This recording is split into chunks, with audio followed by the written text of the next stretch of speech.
Well, I was thinking about something today because I was walking around and I had a video going, and I think it was a video, either it might have been a radio station. I heard this song in the background that I'm very familiar with, a lot of people love, and they play it a lot, and I think it's a great song. I always did, and I was listening to it, and I was just humming it in my head, and I got to thinking about the lyrics. Now, I'm no stranger to lyrics. I've been kicked out of at least one worship band that, played in a 501c3 Jesus business establishment, years ago, because I questioned the lyrics, because back then, it mattered to me what those establishments were playing because I wanted it to be biblical. And a lot of the lyrics in that business, that Christian music realm, you just need to listen to them. But that doesn't mean anything anyway. I'm not sure. I don't believe in that business anymore anyway, because it's started by the Romans. But anyway, that's whole other story, and you'll see other people talk about it on here, and I've talked about it on here. But I was listening to the song by Lee Greenwood. It was called, God Bless the USA, or I think that's the name of it. I'll have it here in just a second, and I'll show you. But I got to listening to the lyrics. Now, we are told that our rights come from the Almighty, which I call Yahuwah or Elohim. They come from Him. They're inalienable rights. And, we give praise to Elohim. Elohim only. We don't give it to anything. We don't give it to the moon, the sun, the stars, or anything like that.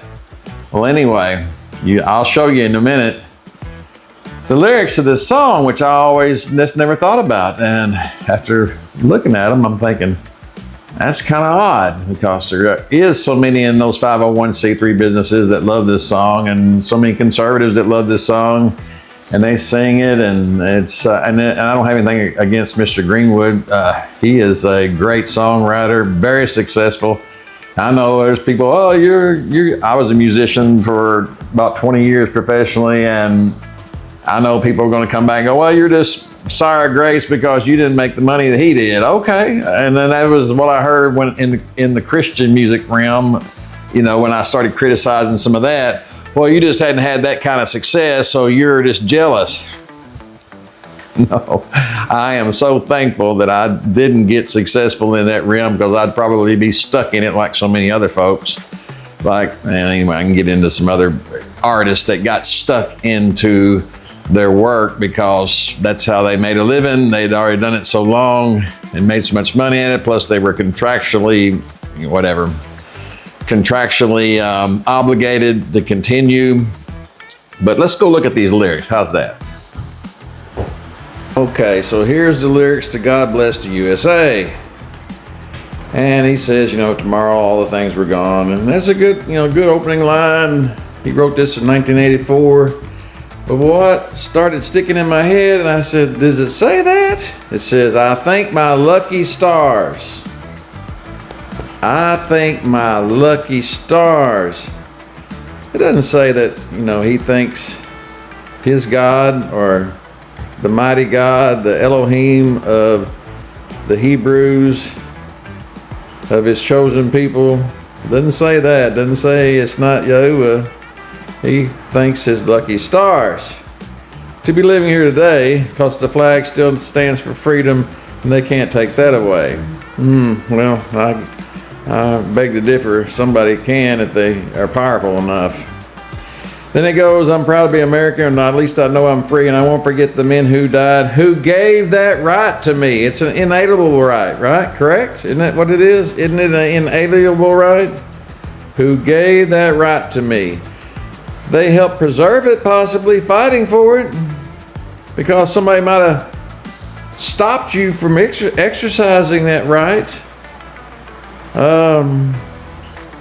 Who gave that right to me. The right, it's an inalienable right to freedom. But, I know that may look like I'm nitpicking, I guess. It could be. And I understand he wrote it in 1984. But that just stood out to me today, and